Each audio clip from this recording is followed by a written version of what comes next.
പിതാവിന്റെയും പുത്രന്റെയും പരിശുദ്ധാത്മാവിന്റെയും നാമത്തിൽ ആമേൻ. എന്റെ പ്രിയപ്പെട്ടവരെ, ഇന്ന് ജൂലൈ 7-ാം തീയതി ചൊവ്വാഴ്ച. അമ്മേ പരിശുദ്ധ അമ്മേ, അമ്മേ പരിശുദ്ധമേ, ദൈവമാതാവേ, കൃപാസനത്തിലൂടെ ഞങ്ങൾക്കും ഞങ്ങളുടെ ദേശത്തിനും അമ്മ മധ്യസ്ഥം തേടി തന്ന എല്ലാ അനുഗ്രഹങ്ങൾക്കും കൃപകൾക്കും ഞങ്ങളിപ്പോൾ ഹൃദയം നിറഞ്ഞ നന്ദി പറയുന്നു.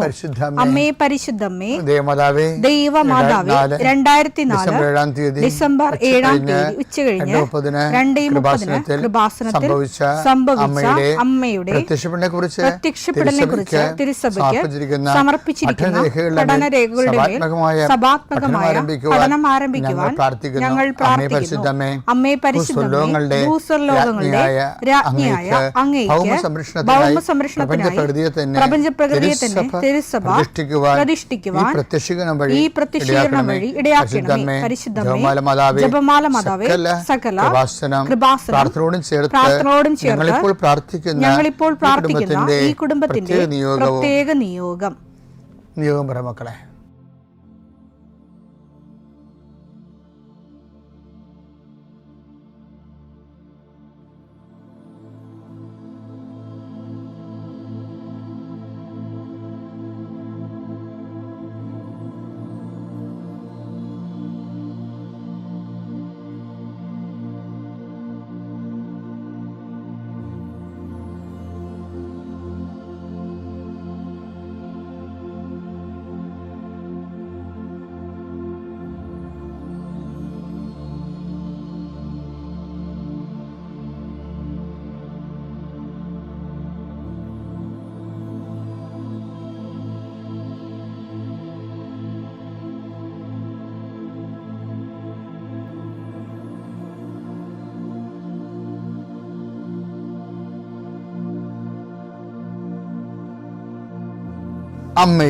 അമ്മയുടെ പ്രത്യക്ഷീകരണത്തിന്റെ ഈ അനുഗ്രഹവേളയിൽ ഞങ്ങൾക്ക് സാധിച്ചു തരുവാൻ കനിയണമേ. ആമേൻ. വിശ്വാസ പ്രമാണം. സർവശക്തനായ പിതാവും ആകാശത്തിന്റെയും ഭൂമിയുടെയും സൃഷ്ടാവുമായ ദൈവത്തിൽ ഞാൻ വിശ്വസിക്കുന്നു. അവിടുത്തെ ഏകപുത്രനും ഞങ്ങളുടെ കർത്താവുമായ ഈശോമിശിഹായിലും ഞാൻ വിശ്വസിക്കുന്നു. ഈ പുത്രൻ പരിശുദ്ധാത്മാവിനാൽ ഗർഭസ്ഥനായി കന്യകാമറിയത്തിൽ നിന്ന് പിറന്ന് പൊന്തിയോസ് പീലാത്തോസിന്റെ കാലത്ത് പീഡകൾ സഹിച്ച് കുരിശിൽ തറയ്ക്കപ്പെട്ട് മരിച്ച് അടക്കപ്പെട്ട് പാതാളങ്ങളിൽ ഇറങ്ങി മരിച്ചവരുടെ ഇടയിൽ നിന്ന് 3-ാം നാൾ ഉയർത്ത് സ്വർഗത്തിലേക്ക് എഴുന്നള്ളി സർവശക്തിയുള്ള പിതാവായ ദൈവത്തിന്റെ വലതുഭാഗത്തിരിക്കുന്നു. അവിടെ നിന്ന് ജീവിക്കുന്നവരെയും മരിച്ചവരെയും വിധിക്കുവാൻ വരുമെന്നും ഞാൻ വിശ്വസിക്കുന്നു. പരിശുദ്ധാത്മാവിലും ഞാൻ വിശ്വസിക്കുന്നു. വിശുദ്ധ കത്തോലിക്കാ സഭയിലും പുണ്യവാന്മാരുടെ ഐക്യത്തിലും പാപങ്ങളുടെ മോചനത്തിലും ശരീരത്തിന്റെ ഉയർപ്പിലും നിത്യമായ ജീവിതത്തിലും ഞാൻ വിശ്വസിക്കുന്നു. ആമേൻ. സുഖസ്ഥനായ ഞങ്ങളുടെ പിതാവേ, അങ്ങയുടെ നാമം പൂജിതമാകണമേ. അങ്ങയുടെ രാജ്യം വരണമേ. അങ്ങയുടെ തിരുമനസ് സ്വർഗത്തിലെ പോലെ ഭൂമിയിലും ആകണമേ. അന്നു വേണ്ടുന്ന ആഹാരം ഇന്ന് ഞങ്ങൾക്ക് തരണമേ. ഞങ്ങളോട് തെറ്റ് ചെയ്യുന്നവരോട് ഞങ്ങൾ ക്ഷമിക്കുന്നത് പോലെ ഞങ്ങളുടെ തെറ്റുകൾ ഞങ്ങളോടും ക്ഷമിക്കണമേ. ഞങ്ങളെ പ്രലോഭനത്തിൽ ഉൾപ്പെടുത്തരുതേ, തിന്മയിൽ ഞങ്ങൾ രക്ഷിക്കണമേ. ആമേൻ. നന്മ നിറഞ്ഞ മറിയമേ, സ്വസ്തി. കർത്താവ് അങ്ങയുടെ കൂടെ സ്ത്രീകളിൽ അങ്ങ് അനുഗ്രഹിക്കപ്പെട്ടവളാകുന്നു. അങ്ങയുടെ ഉദരത്തിൻ ഫലമായി ഈശോ അനുഗ്രഹിക്കപ്പെട്ടവനാകുന്നു. പരിശുദ്ധ മറിയമേ, തമ്പുരാന്റെ അമ്മേ, പാപികളായ ഞങ്ങൾക്ക് വേണ്ടി ഇപ്പോഴും ഞങ്ങളുടെ മരണസമയത്തും തമ്പുരാനോട് അപേക്ഷിക്കണമേ. ആമേൻ. കർത്താവേ, നിന്റെ ഉന്നതമായ നാമത്തിന് സ്തോത്രം ചെയ്യുന്നു. കർത്താവേ, നിന്റെ വിശുദ്ധ പൗരോഹിത്യത്തെ മഹത്വപ്പെടുത്തണമേ. കർത്താവെ, സഭയിലുള്ള സാന്നിധ്യം പ്രകടമാക്കണമേ. 40 വർഷം ഞാൻ അർപ്പിച്ച കൃപാനയുടെ യോഗ്യതയാൽ കൃപാസന അൾത്താറെ ജീവനോടെ പ്രത്യക്ഷപ്പെട്ട പരിശുദ്ധ അമ്മയുടെ മാധ്യസ്ഥത്തിൽ ഞാൻ മക്കളെ ആശീർവദിക്കുന്നു. അങ്ങയുടെ മക്കൾ ഇന്ന് യാത്ര ചെയ്യുന്ന ഓരോ ഇടങ്ങളെ സംബന്ധിച്ച് പ്രാർത്ഥിക്കുന്നു. അങ്ങയുടെ മക്കൾ ഇന്ന് കണ്ടുമുട്ടുന്ന ഇടങ്ങളെ സമർപ്പിച്ച് പ്രാർത്ഥിക്കുന്നു.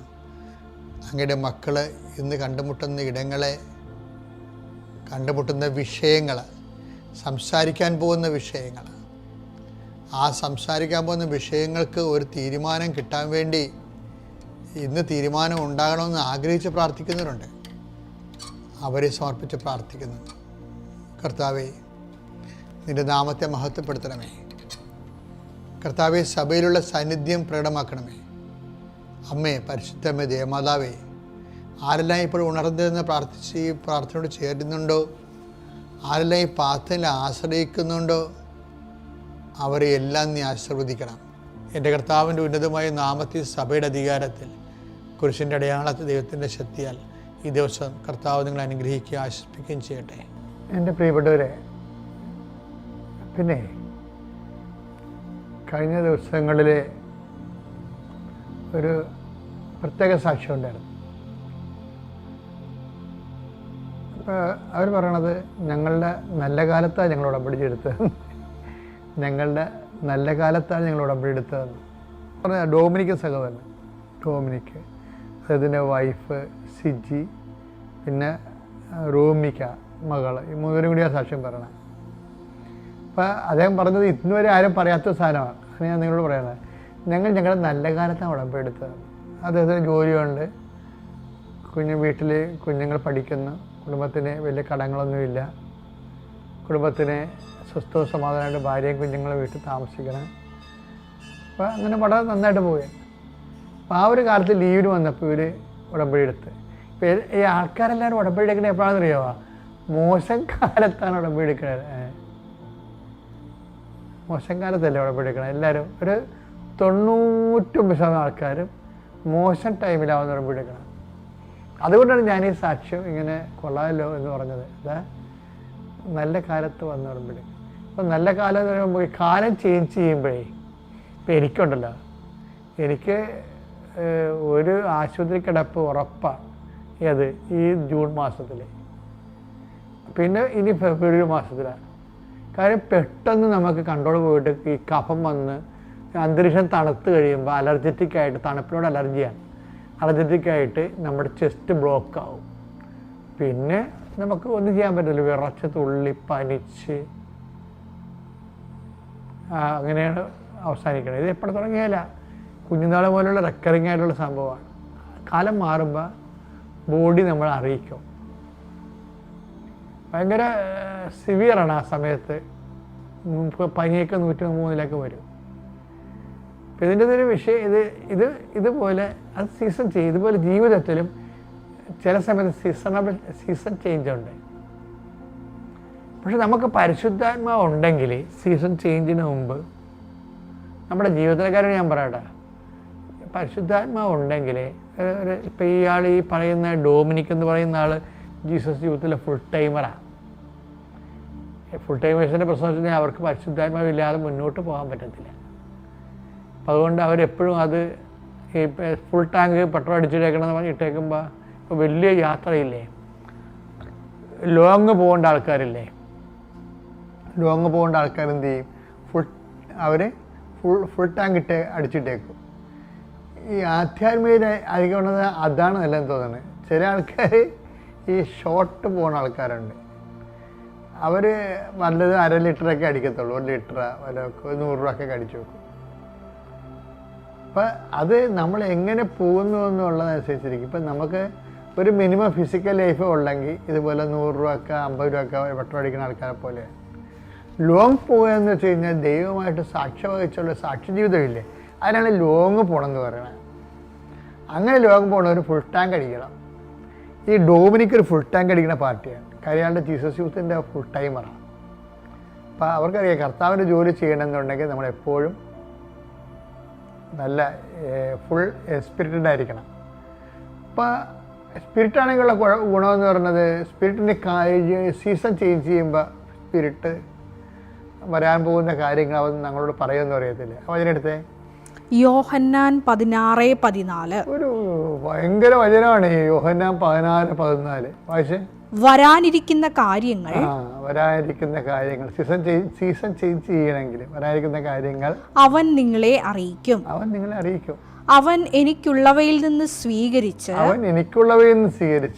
നിങ്ങളോട് പ്രഖ്യാപിക്കും, നിങ്ങളോട് പറയും. അങ്ങനെ അവൻ എന്നെ മഹത്വപ്പെടുത്തും. ഈശോന്റെ ഉള്ളിലുള്ളത് നമ്മൾ അറിയിക്കുന്നത് പരിശുദ്ധാത്മാവാണ്. അപ്പോൾ ഈ ഫുൾ ടാങ്ക് എന്ന് വെച്ച് കഴിഞ്ഞാൽ എന്ത് നല്ലവണ്ണം സ്പിരിറ്റോടെ നിൽക്കുകയാണെങ്കിൽ നമുക്ക് വരാൻ പോകുന്ന അത് കർത്താവ് നമ്മൾ അറിയിക്കും. അതാണല്ലേ കൃപാസനത്തിൻ്റെ ഒരു ഏറ്റവും വലിയ സന്ദേശം. അതാണല്ലോ, ദുരന്തമുണ്ടാകാൻ പോകുന്നു, പ്രാർത്ഥിക്കണം. വരാൻ പോകുന്ന കാര്യങ്ങളാണ് അമ്മ പറഞ്ഞത്. അപ്പോൾ അത് അൾത്താരയിൽ ആരാധന നടക്കുന്ന സമയത്താണ് അമ്മ ആഘോഷമായിട്ട് വന്ന് പറഞ്ഞത്. അമ്മയെ ആരും കണ്ടില്ല, ഞാൻ മാത്രമേ കണ്ടുള്ളൂ. പക്ഷേ ആ മെസ്സേജ് ഏറ്റെടുത്ത് കഴിഞ്ഞപ്പോൾ എന്നാ സംഭവിക്കുന്നത്, ഏത് ജില്ലകളിൽ ചെന്നാലും ഏത് രാജ്യങ്ങൾ ഭൂഖണ്ഡങ്ങളിൽ ചെന്നാലും ഉടമ്പടി എടുത്ത് ജീവിക്കുന്ന അതൊരു വേ ഓഫ് ലൈഫായിട്ട് ഇപ്പോഴൊക്കെ ആൾക്കാർ സാക്ഷ്യം പറയുമ്പോൾ നമ്മൾ ശ്രദ്ധിച്ചാൽ മനസ്സിലാവും. ഉടമ്പടി ഒരു ജീവിത രീതി എന്ന രീതിയിലാണ് ആൾക്കാർ എടുത്തിരിക്കുന്നത്. അതുകൊണ്ടാണ് അവർ കുറേ ആൾക്കാർ ഇങ്ങനെ പുതുക്കിയിരിക്കും. ഇന്ന് അശ്വതി നായർ എന്ന് പറഞ്ഞൊരു മോള് സാക്ഷ്യം പറഞ്ഞ് ഇന്നലെ അതായത് അവർ പറഞ്ഞത്, എൻ്റെ കാശ് തീർന്നപ്പോൾ ഞാൻ എൻ്റെ വള കൊണ്ടുപോയി പണയം വെച്ചു, ഇനി 35,000 രൂപ കിട്ടുമെന്ന് പറഞ്ഞ്, മാക്സിമം കിട്ടണം 35,000 രൂപയാണെന്ന് പറഞ്ഞു. അപ്പോൾ അവർ പറഞ്ഞ് എനിക്കൊരു 15,000 രൂപ കിട്ടുതാന്ന് പറഞ്ഞു. 15,000 രൂപയ്ക്ക് ഞാൻ പത്രം മേടിച്ച് എല്ലായിടത്തും കൊണ്ടുപോയി മാതാവിൻ്റെ കാര്യം പറഞ്ഞ് കൊടുത്തെന്ന് പറഞ്ഞു. ഇങ്ങനെയൊക്കെയാണ് ആൾക്കാർ വർക്ക് ചെയ്യണത്. അപ്പോൾ ഇത് അശ്വനായർ പറയേ, വള ഇടിപ്പിക്കുന്ന ഒരു ടൈമായി, അപ്പോൾ അവരെന്നെ വിളിച്ചായിരുന്നു എന്ന് പറയും. വള ഇടിപ്പിക്കുന്ന സ്ഥലത്ത് തന്നെ വിളിച്ചായിരുന്നു. അപ്പോൾ ഞാൻ വള എടുക്കണമല്ലേ, അല്ല പിന്നെ പലിശ കൂടിക്കൊണ്ടിരിക്കുമല്ലോ. അപ്പോൾ അങ്ങനെ വരുമ്പോൾ ഉടനെ ചേച്ചി എന്നെ വിളിച്ചു. എൻ്റെ ചേച്ചി എന്നെ വിളിച്ചിട്ട്, എടി നിൻ്റെ അക്കൗണ്ടിലേക്ക് ഞാൻ 20,000 രൂപ അയച്ചെന്ന് പറഞ്ഞു. ഞാൻ ചേച്ചിയോട് ചോദിച്ചില്ല, ഞാൻ ഇങ്ങനെയുള്ള കാര്യങ്ങൾ ചേച്ചിക്ക് അറിയത്തില്ല. എനിക്കിപ്പോൾ ഒരു വള എടുക്കണമല്ലോ എന്ന് ഞാൻ ചിന്തിച്ചതേ ഉള്ളൂ. അപ്പം തന്നെ ഒരു ബന്ധവുമില്ല, ഒരറിവും ഇല്ലാത്ത ചേച്ചി എനിക്ക് 20,000 രൂപ അയച്ചു തന്നു. അപ്പം അശ്വതി സാക്ഷിയൊക്കെ പറയുമ്പോൾ നിങ്ങൾക്കറിയാമല്ലോ, അവർ സാക്ഷ്യം പറയാനായിട്ട് മാത്രമാണ് ഈ കൃപാസനത്തിൽ വരണത്. എന്താ കാര്യം, അവർ ഇതിൻ്റെ കൂടെ അങ്ങ് മാതാവിൻ്റെ കൂടെ ജീവിക്കുകയോ മാതാവ് അവരുടെ കൂടെ ജീവിക്കുകയോ എന്തൊക്കെയാണ്. ഉടമ്പടിയുടെ ഒരു ലെവലെന്ന് പറയണത് നല്ല ശരിക്കും ഉടമ്പടി സത്യസന്ധമായി ചെയ്യുന്ന ആൾക്കാരുടെ കൂടെ ഉടമ്പടിയുടെ ഫുൾ ഓപ്ഷനായിട്ടുള്ള എല്ലാ വാഗ്ദാനങ്ങളും നിറവേറുന്നുണ്ട്. ഞാനിപ്പോൾ തൽക്കാലം ഇവിടെ അവസാനിപ്പിക്കുകയാണ്. നമുക്കിങ്ങനെ ഉടമ്പടി ധ്യാനം പോലെ നീട്ടിപ്പറയാൻ പറ്റിയ സ്ഥലമല്ല. ഞാൻ അടുത്ത ദിവസം തന്നെ വിവരിച്ച് പറഞ്ഞുകൊള്ളാം. അപ്പോഴിപ്പോൾ ഞാൻ പറഞ്ഞ ഇത്രയേ ഉള്ളൂ, ലോങ് പോകുമ്പോൾ ഫുൾ ടാങ്ക് അടിക്കണം എന്ന് വെച്ചാൽ നിങ്ങളെപ്പോഴും അതായത് അന്ന് വേണ്ട അപ്പത്തിന് വേണ്ടിയുള്ള മിനിമം പരിപാടിയായിട്ട് പ്രാർത്ഥന മാറ്റരുത്. മറിച്ച് പ്രാർത്ഥന പരിശുദ്ധാത്മാവിൽ നിറഞ്ഞു നിന്ന് പരിശുദ്ധാത്മാവിന് നമ്മോട് കമ്മ്യൂണിക്കേറ്റ് ചെയ്യാൻ പറ്റുന്ന പരുവത്തിൽ സർവ്വസജ്ജമായി ഇരിക്കാനാണ് ഈ വചനം കൊണ്ട് ഉദ്ദേശിക്കുന്നത്. അപ്പോൾ ഇതിന് മേലെ ഇത് ഡെയിലി ബ്രെഡ് എന്ന വചനം എന്ന് പറഞ്ഞാൽ ഇതിൻ്റെ അകത്തുള്ളത് ഏതാണ്, വരാൻ പോകുന്ന കാര്യങ്ങൾ അവൻ നിങ്ങളോട് പറയും എന്നാണ്. പിതാവിൻ്റെയും പുത്രൻ്റെയും പരിശുദ്ധാത്മാവിൻ്റെയും നാമത്തിൽ.